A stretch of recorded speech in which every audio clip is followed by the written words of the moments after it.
So, today nga, birthday nga ng aming pinakamagandang mother. Bali, dalawa pala silang may birthday, pati si Tatat. Si Tatat kasi noong July 2, birthday niya rin. Kaya pinagsabayan na namin yung kanilang celebration. Andito na nga kami sa may bahay ni Mama. So, ang mga Indian nagme-makeup pa. Diyos ko, kala mo saan pupunta. Tapos yan, ang bata nakatulog na.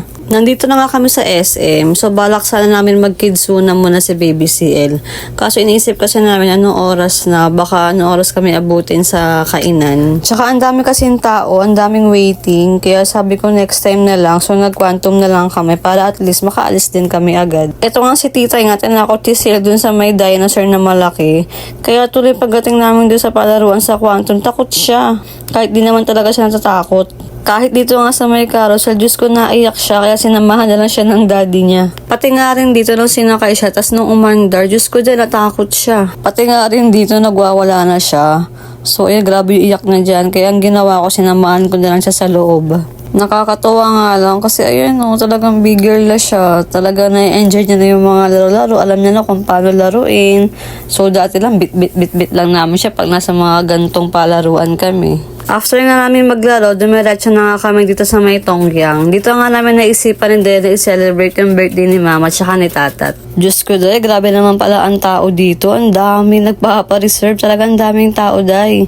Nung pagpunta namin, number 76 na yung tinatawag. Tapos kami, pang 101 kami dahi. So ilan pa yun, di ba? Sabi ko nga kay Dea, magpa-reserve na online. Pero sabi naman niya, hindi naman daw gano'ng matao kapag weekdays. Pero yun, binulaga kami ng tao, ang dami. Nagutom lang nga ang mga person, kaya yan, nag-waffle muna sila. Lahat trip ka sa mga oras na yan, kasi nung nagtatawag na ng number, alam mo yung feeling na kala mo may nanalo, talaga nagpapalakpakan. So ito na nga, kami na nga yung next sa tatawagin. Oh my God, 101 is coming.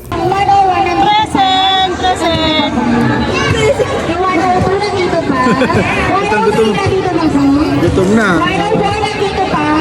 Finally, Diyos ko, 2 hours kami nag-antay. Talagang 6 o'clock nag-aantay na kami. So, 8 na kami nakapasok. Kaya talagang Tommy na talaga kami, Diyos ko. So, ito lang nga yung mga food dito sa may Tongyang. So, meron silang pickled vegetable. Ito yung mga meat nila. So, ito yung mga pangsangyup, mga isda, tapos hipon, then scallop.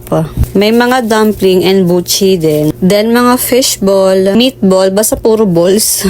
Ito, meron din iba't ibang mga gulay, pang sigang, pang sangyup.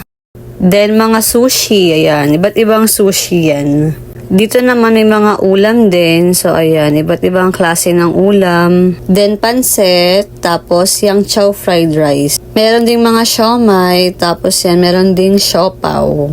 Here naman, ito naman yung tempura nila. Ang sarap nito. Ito naman, ito yung mga iba't ibang klase ng sauce nila. So, yan, ang dami niyan. And ito yung pinakamasarap sa lahat. Meron silang mga dessert. Ito yung halo-halo nila. Pwede kang mag-DIY. Meron ding mga cake. Ayan, iba't ibang flavor ng cake. Tapos, meron ding mga prutas. So, ayan, nagkaubusan lang kasi alas 10 na neto. So, di na sila nagre-refill. And itong ice cream, yes, meron din silang kasamang ice cream. So, 4 na flavor din yan. May ube, strawberry, vanilla. Tapos yung isa nakalimutan ko.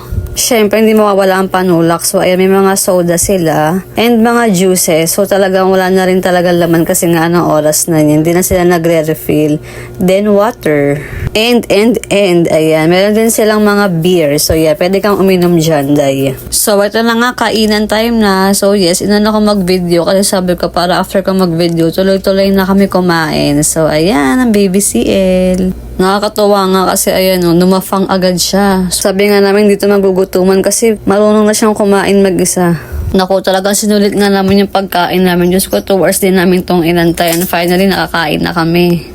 So, ito nga yung price ng food dito. So, per head kasi pag weekdays, 828 isa. Isang ulo lang yun ha, 828. Tapos kapag weekend, mas mataas siya. So, 878 per head. Then, if birthday mo, so free ka na. Pero, kailangan, if birthday mo today, so kailangan may kasama kang isang magbabayad. So, ikaw free ka, tapos yung isang magbabayad. Tapos, kapag birthday mo within the month, kailangan may kasama kang 4 na magbabayad. nagbabayad. So, ikaw libre, tapos yung 4 nagbabayad. So, busog-lusog na nga. So, overall, ang sarap ng food dito. Talagang nasulit din namin. Syempre, dapat lang ilang oras din kami nag-antay, 2 hours din yun.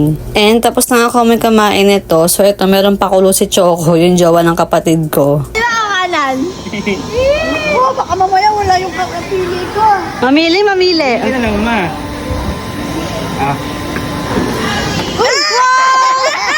Seryoso? Parehas yung meron, no? Wow! Nanghalo ka talaga. Wow! Bayad ko rin to sa utang ko. Sabay ko. Wow! Birthday, ma. Thank you, Chocos. Hindi ka pwede Diyos ko, ang batang ere. Tingnan niyo, wala na yung sapatos. So, nakamedyas na lang. Paano nasira yung sapatos niya? Pero buto hindi siya nadudulas sa babalance na yung sarili niya. Inabot na nga kami ng alas 11. So, ayun, close na yung ibang store. So, kami na lang din nasa loob ng store. And ayun, for the TikTok pa nga. So, yun lang. Hanggang dito na nga lang. So, thank you for watching. Bye!